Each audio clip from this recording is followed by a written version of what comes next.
త్వరలో తమిళనాడులో జరిగే అసెంబ్లీ ఎన్నికలే లక్ష్యంగా టీవీకే పార్టీ అధినేత, సినీ నటుడు విజయ్ సుడిగాలి పర్యటన చేస్తున్నారు. తాజాగా తంజావూరులో టీవీకే పార్టీ బహిరంగ సభ నిర్వహించింది. ఈ సభలో మాట్లాడుతూ డీఎంకే అధినేత, ముఖ్యమంత్రి ఎంకే స్టాలిన్పై విజయ్ నిప్పులు చెరిగారు. రాజకీయంగా తనను అణిచివేయడానికి డీఎంకే పెద్దలు కుట్రలు చేస్తున్నారని విజయ్ ఆరోపించారు. అయితే తనను అణిచివేయడం సాధ్యం కాదన్నారాయన. అణిచివేయాలని ప్రయత్నించిన కొద్దీ గోడకు కొట్టిన బంతిలా తాను పైకి లేస్తానని ఆయన వెల్లడించారు.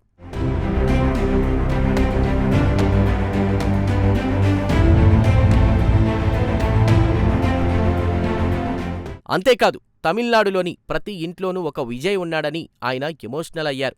ఈ సందర్భంగా ఎంకే స్టాలిన్ ప్రచారం చేస్తున్న team Delhi versus team Tamil Nadu నినాదాన్ని విజయ్ ఎద్దేవా చేశారు. ఇక్కడ తమిళనాడంటే టీవీకే పార్టీ, అలాగే టీవీకే పార్టీ అంటే తమిళనాడు అని విజయ్ వ్యాఖ్యానించారు. అసెంబ్లీ ఎన్నికల్లో డీఎంకే ఓడిపోవడం ఖాయమన్నారు. తమిళనాడు ప్రజలు మార్పు కోరుకుంటున్నారని విజయ్ వెల్లడించారు. ఇందులో భాగంగానే టీవీకే పార్టీని అధికారంలోకి తీసుకురావడానికి తమిళనాడు ప్రజలు ఆసక్తి చూపుతున్నారని ఆయన తెలియజేశారు.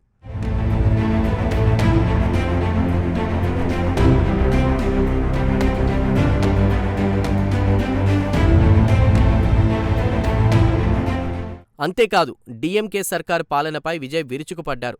ప్రజలను మభ్యపెట్టడానికి పెద్ద పెద్ద పథకాలను గొప్పగా ప్రకటించడం ఇటీవల ముఖ్యమంత్రి ఎంకే స్టాలిన్కు అలవాటుగా మారిందన్నారు. పథకాలు ప్రకటించిన తర్వాత ఆ విషయాన్ని డీఎంకే ముఖ్యమంత్రి స్టాలిన్ మర్చిపోతున్నారని విజయ్ నిప్పులు చెరిగారు. పథకాలను అమలు చేయడం అనే సంగతిని పూర్తిగా డీఎంకే సర్కారు విస్మరించిందని టీవీకే పార్టీ అధినేత ఘాటు విమర్శలు చేశారు. అంతేకాదు, నీట్ పరీక్ష రద్దు విషయంలో తమిళనాడు ప్రజలను డీఎంకే సర్కార్ తప్పుదోవ పట్టించిందని విజయ్ ఆరోపించారు. అలాగే ఆర్థిక భారం అనే సాకు చూపించి విద్యార్థులకు కనీస సౌకర్యాలు కూడా కల్పించలేదని విజయ్ మండిపడ్డారు.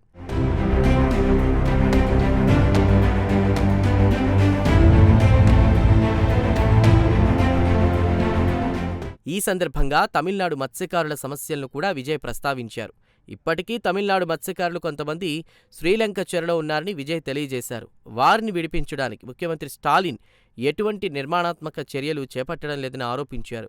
ఈ విషయంలో కేంద్ర ప్రభుత్వంపై ఒత్తిడి తీసుకురావడంలో డీఎంకే సర్కార్ విఫలమైందని ఆయన ఘాటు ఆరోపణలు చేశారు.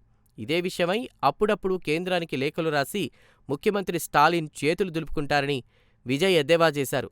లేఖలు రాసిన తర్వాత ఆ విషయాన్ని ఆయన మర్చిపోతారన్నారు.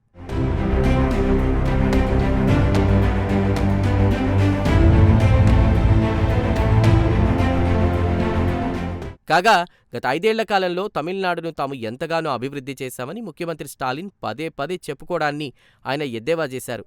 డీఎంకే హయాంలో తమిళనాడులో రవ్వంత అభివృద్ధి కూడా జరగలేదని విజయ్ ఘాటు ఆరోపణలు చేశారు. అంతేకాదు, డీఎంకేది ఫేక్ డెవలప్మెంట్ అని ఆయన వ్యాఖ్యానించారు. 5 ఏళ్ల కాలంలో అన్ని రంగాల్లో డీఎంకే విఫలమైందని ఘాటు విమర్శలు చేశారు విజయ్.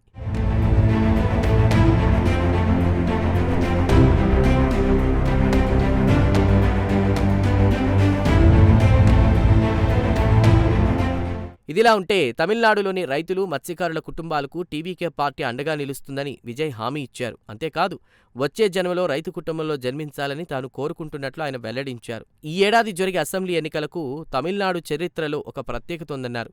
ఎన్నికల తర్వాత తమిళనాడులో టీవీకే పార్టీ సారథ్యంలో నూతన ప్రభుత్వం ఏర్పడడం ఖాయమని విజయ్ ధీమా వ్యక్తం చేశారు.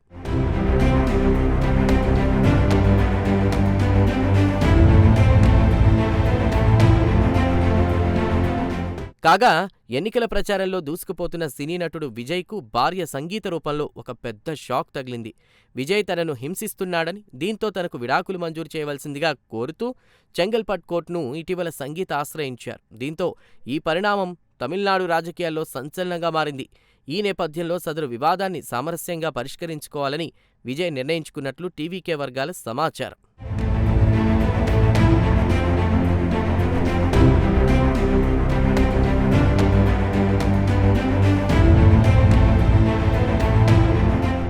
ఏమైనా అసెంబ్లీ ఎన్నికలను లక్ష్యంగా చేసుకుని సుడిగాలిలా పర్యటిస్తున్నారు టీవీకే పార్టీ అధినేత విజయ్.